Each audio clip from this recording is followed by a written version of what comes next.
This will be a longer episode, probably my longest to date. I was initially a little hesitant to go on at such length, but was encouraged by your comments and support, and the desire to answer as fully as I can. I hope you'll indulge me. Thanks again to everyone who got in touch. I really enjoyed answering your questions in part 1 of the Q&A. If you haven't seen that, please feel free to have a look. I'll leave a link in the description. This is part 2, and again I've picked 5 of my favourite questions to respond to. I hope you enjoy it.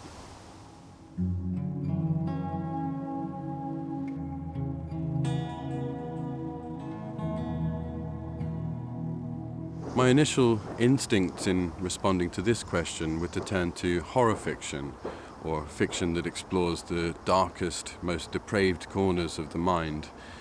Those books that take you one step or several steps beyond the point at which your imagination instinctively stops short for fear of what lies beyond. I often feel that there's a region in one's mind that one learns, perhaps during one's earliest years, not to enter.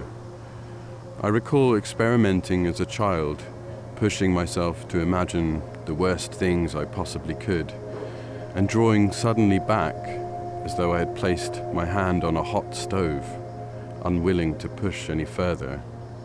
There are undoubtedly books that have taken me to some of those places. For instance, B.R. Yeager's Amygdalatropolis from 2017, which explores some of the most forsaken recesses of the dark web and charts one young man's spiral into obscene digital isolation.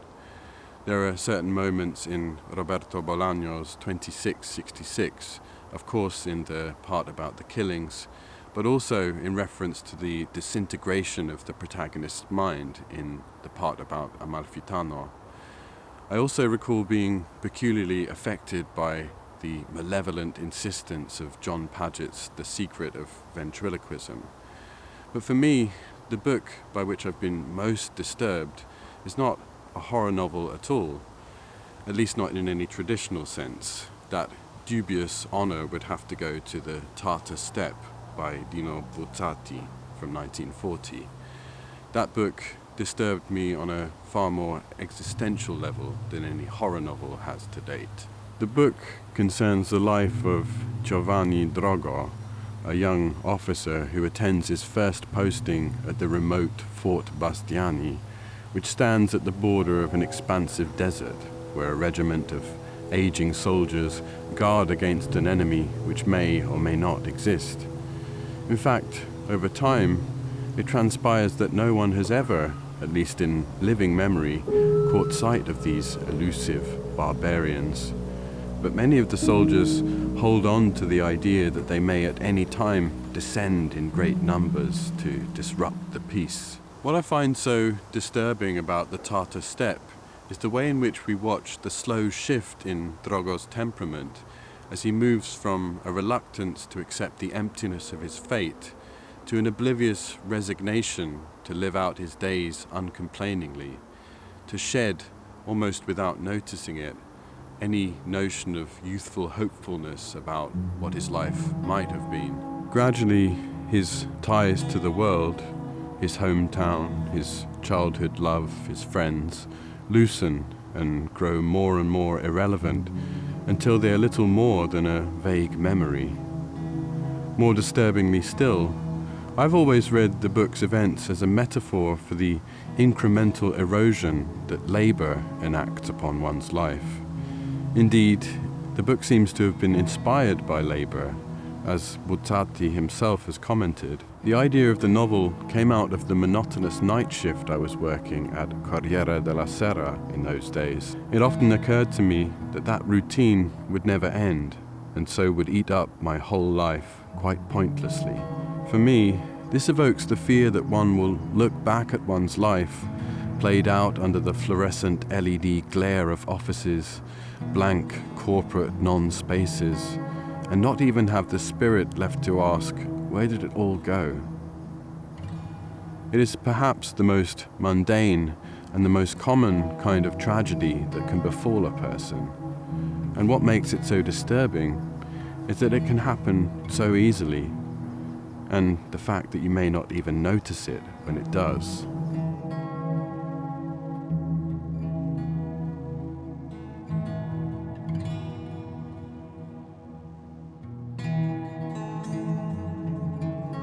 I want to say first, in response to this question, that I'm fascinated by the region, its history and culture in general. I've visited Croatia and Montenegro before, but would particularly like to visit Bosnia and Herzegovina in the future. I've read quite a number of books about the region, and I've developed a bit of a taste for those noble and abrasive epics performed on the guzla.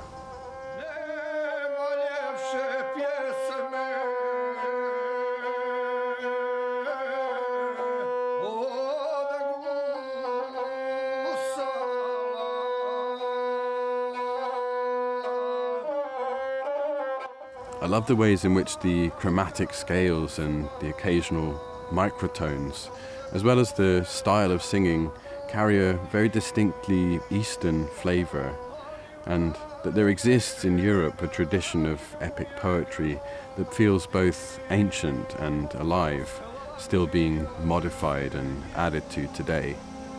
When I was in Croatia, I asked around about where I might see some of this music performed, but no one I encountered seemed to be able to tell me. The moment I crossed the border into Montenegro, however, there was an old gentleman dressed in an ordinary business suit, howling an epic outside the ticket office of a busy coach station, and I really felt like I'd entered another world. In terms of slightly more palatable music, I'm also a fan of the Slovenian singer-songwriter Tomáš Pengov, particularly his first record, Od Potovanja, which I find absolutely beautiful.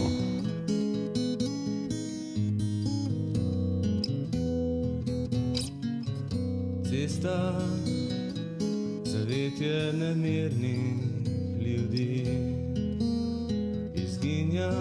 In terms of literature, I have read and greatly enjoyed a number of works from the former Yugoslavia, but not nearly as many as I'd like to, so if there are things you want to point my attention to, please do so, Dominique, and I'll try to check them out. But I'll mention a few standout experiences here. First, perhaps something obvious, but I loved reading Ivo Andrić. I read 2 of his books published in the same year, The Bridge on the Drina and Bosnian Story, or The Bosnian Chronicle, both of which I found quite exceptional, particularly the former. I recall being especially impressed by the pairing of an extreme localization with a vast historical sweep. The book is set entirely in the small town of Visegrad, but takes place over the course of around 400 years. And through a series of refined vignettes, we observe as the small town changes hands from empire to empire, is buffeted by the politics of the wider world, but also how a certain way of life and perhaps a certain temperament are ultimately imperishable, how the beauty and the sadness of small lives, which play out not on the grand world stage, but behind closed doors, on the peripheries, endure eternally. I would also mention the novel Death and the Dervish from 1966 by Mesha Selimovic, which on a sentence-by-sentence level is one of the most elegantly constructed novels I've ever read, and I'm actually rereading it right now, inspired by your question, Dominic, so thank you for that. Selimovic drew heavily on his own life under communism in Yugoslavia, but in order to disguise his critique, recast the action into a setting of 17th century Sarajevo under Ottoman rule. Selimovic's brother was imprisoned for a petty crime and was executed by the authorities as an example to others. As Henry J. Cooper Jr. notes in his introduction, many believed that Selimovic had not done enough to prevent this. And here, perhaps, is where the novel draws much of its power, in its detailed psychological meditations on guilt and cowardice. Its language, beautifully translated by Bogdan Rakic and Stephen M. Dickey, renders these painful emotions with a wealth of powerful imagery, and with a kind of classical poise captures the narrator's unstable, meandering states of mind. "I love springtime," I shouted inside myself stubbornly. I forced myself to believe in it. For many years I had hidden springtime from myself, but now I was calling it, offering myself unto it. I touched the blossoms and smooth new branches of an apple tree at the side of the path. Sap rushed in its countless veins. I felt there, pulsing.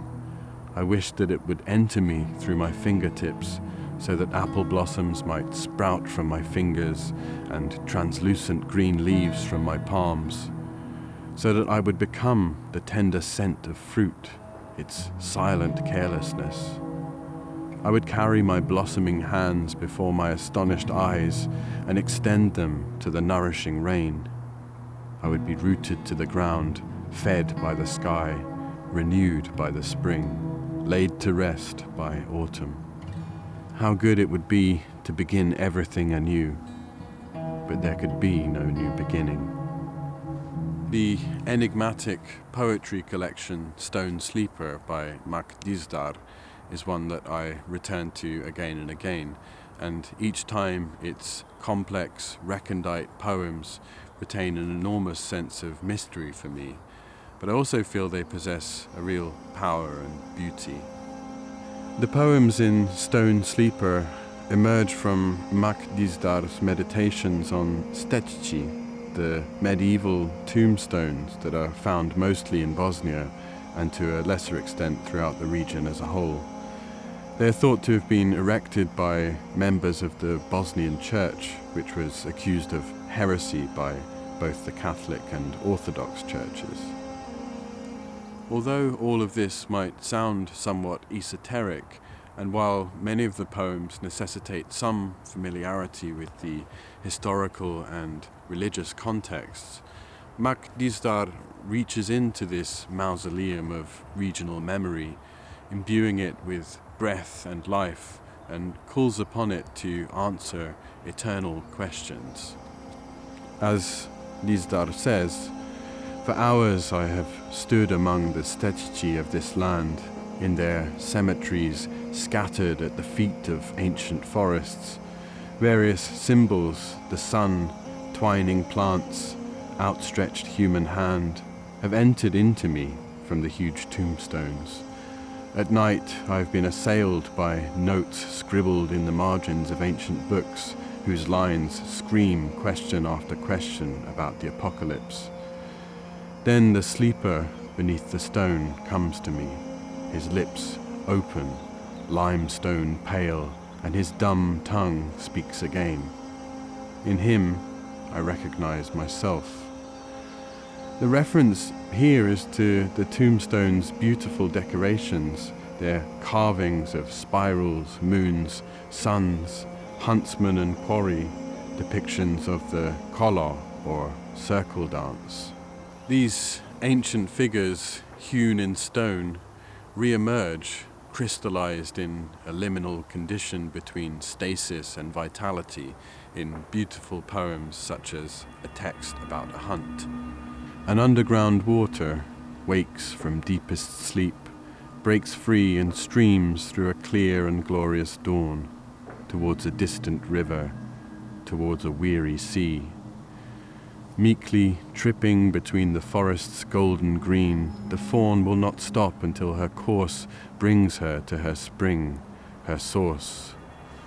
Slipping between the ochre saplings, the flustered roe seeks a vanished whisper, seeks the fleeting days that pass between the dim-lit grass, that flit between the frets of grassy nets.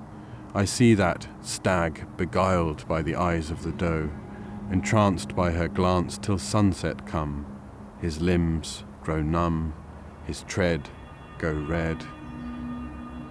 A tall horseman masters seething spaces of unrest, handsome, dumb with deep desire, blind, without a sound, he tramps behind the baying and the howling of hounds, panting, thirsty, straining for the blood of future battlegrounds.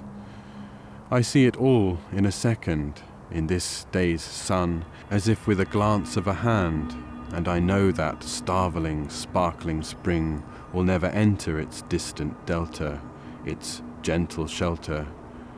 I know that source will never caress its pebble of pure quartz. The restive doe will never hear the tiny cry that greets her, trails her, tails her through the cover, will never hear the bleats of mother. No more will the stag climb the cliff, and never again will he bell his reply to the green cry of the green rain.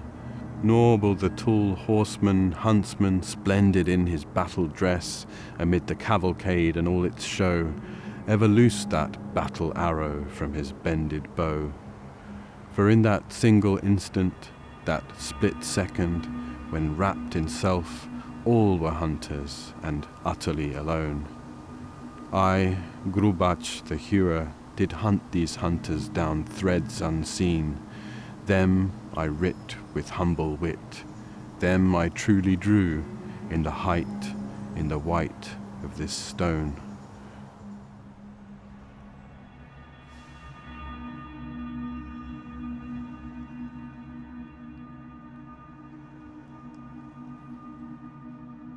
Yeah, this can be a bit of a problem for me. For most of my life, I've followed a kind of breadcrumb trail from one book to another. And this is one of the things I love most about reading, seeing literature as a kind of ongoing conversation on which you're eavesdropping. Every book in some way related to every other, and every book one reads transforming one's relationship with every other in an ever-expanding network. But as I've got older, the desire to place some kind of structure on my own reading has become more and more powerful. I have in mind, but have yet to achieve, an ideal mode of reading, heavily inspired by the Japanese writer Kenzaburo Oe, who, in an interview from 2007 with the Paris Review, spoke about his own reading habits. He says, "I have 2 cycles, a 5-year rotation on a specific writer or thinker, and a 3-year rotation on a particular theme. I've been doing that since I was 25. When I'm working on a particular theme, I often spend from morning to evening reading. I read everything by that writer and all of the scholarship on that writer's work." While I'm less inclined to read thematically, I do love the idea of becoming absolutely immersed in a single writer's work and the scholarship surrounding it for long periods of time.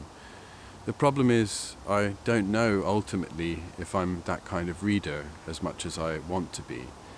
I have tried this in the past, for instance with the work of Yukio Mishima around 2 years ago. I got about 12 books in, including several biographies and critical works, and found myself pining for other kinds of writing. I think ultimately I might be a slightly more adulterous kind of reader. Particularly when reading longer works, I find myself adrift in a dead calm, the siren song of 1,000 other books calling out to seduce me. For now, I've settled on a kind of compromise. Each year I plan to pick 3 or 4 writers whose work I want to explore in greater depth than anything else, and use the rest of the time to devote to reading anything I want. This year I've picked 4 writers: J.G. Ballard, Virginia Woolf, Brendan Connell and Cormac McCarthy, but in all honesty it's not going particularly well. Next year I'm very keen to immerse myself fully once again in the work of Samuel Beckett, but I'm inclined to overthink these things, and unfortunately that's in my nature.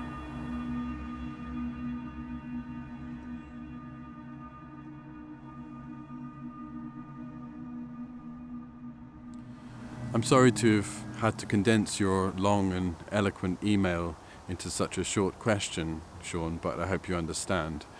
I first encountered Quentin S. Crisp through his Tartarus Press collection from 2004, Morbid Tales, and from the moment I read the first story in that collection, The Mermaid, I was absolutely thrilled to have found a contemporary English writer of supernatural tales for whom an emphasis on elegant and rich prose was just as important as anything else. What I didn't realize about him initially was quite how much more he was than simply a writer of weird tales.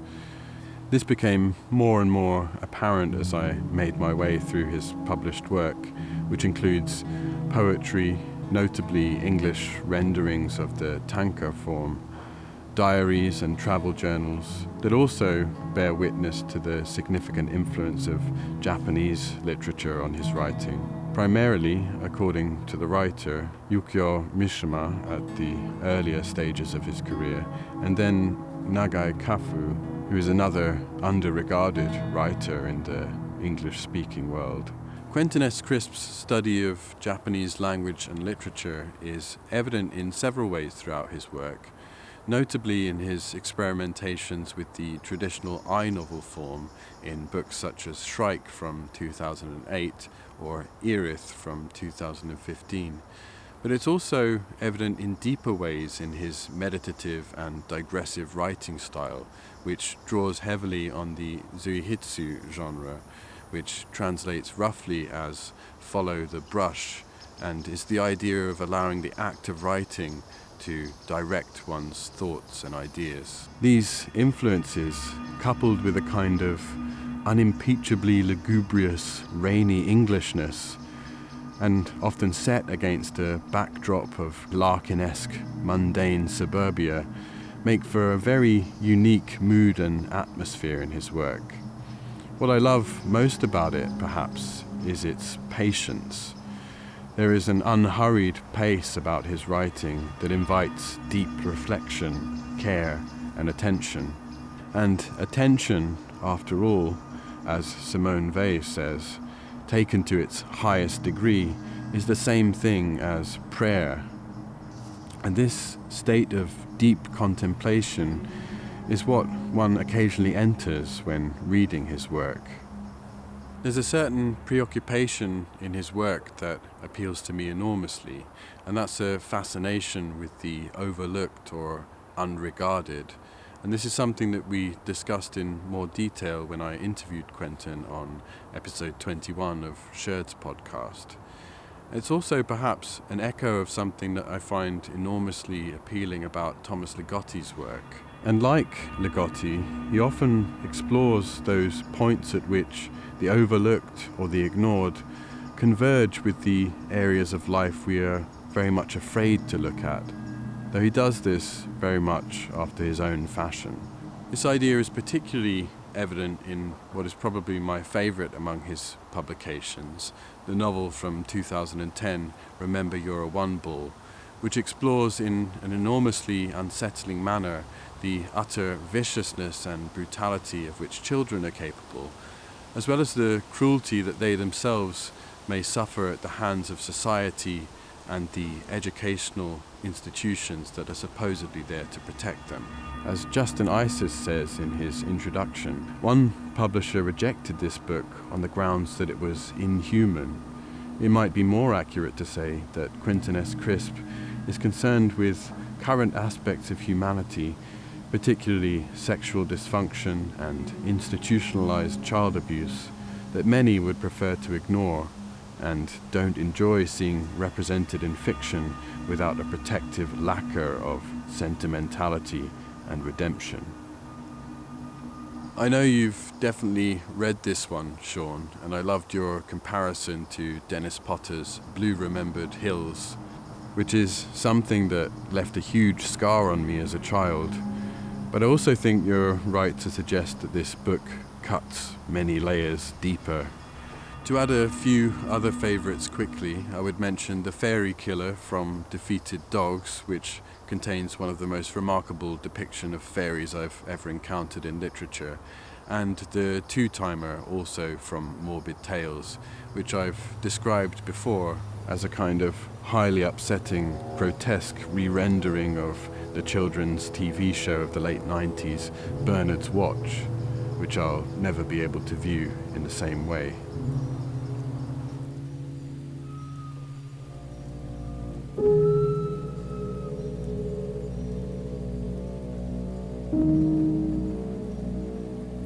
It'll be no secret to anyone who's followed what I've been doing that I absolutely love the work of Bruno Schulz.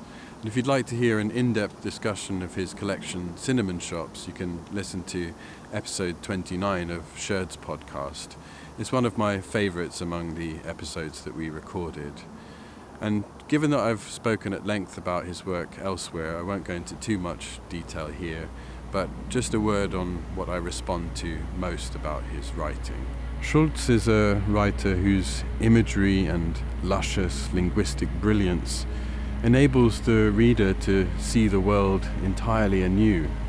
There is something prismatic in his language, something that makes the world blush in myriad colours under its attentions. Through an uncommon density of figurative language, an emphasis on synesthesia, and an acute, almost hypersensitive mode of perception, he renders the, by all accounts, rather ordinary town of Drohobycz a landscape of luminescence, glowing white-hot to the touch, as elusive and as mystical as the most vivid memories of early childhood that form the seabed of one's consciousness.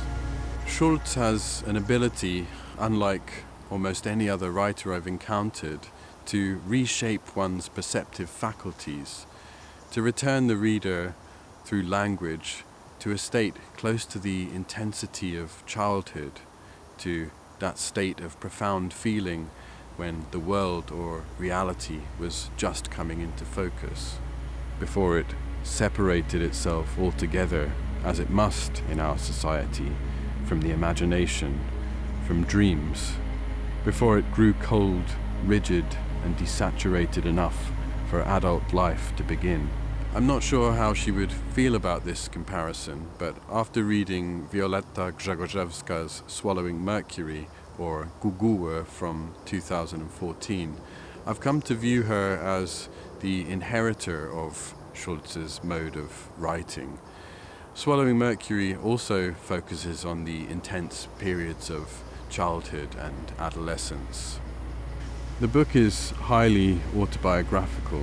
It takes place in a small village in the south of Poland and is filtered through the consciousness of the young Viola as she puzzles through early encounters with the realities of 1980s communism, Catholicism, as well as the vestiges of rural ritual and superstition.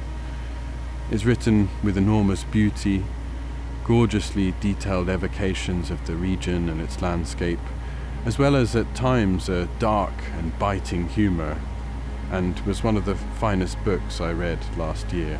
The reasons why I make the comparisons to Schulz's work relate to the book's structure, style, and preoccupations. Swallowing Mercury is comprised of a series of vignettes which, as in Schulz's work, feel simultaneously localized and expansive.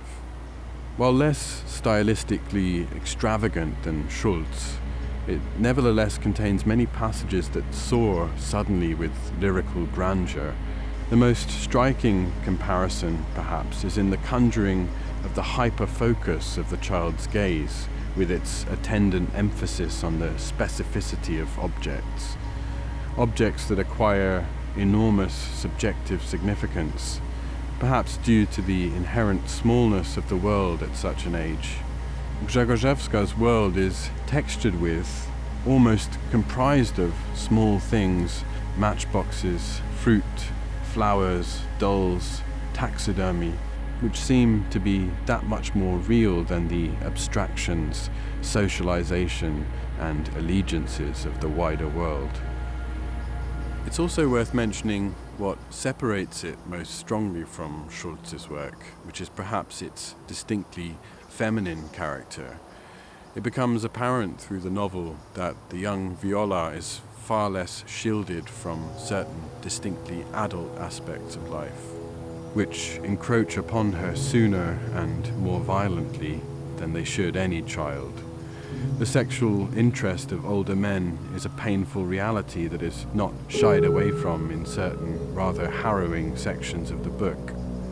Perhaps childhood can be less readily described as the genialna epoka when seen through the female gaze. Bolesław Prus is a writer whom every student here in Poland will read at school.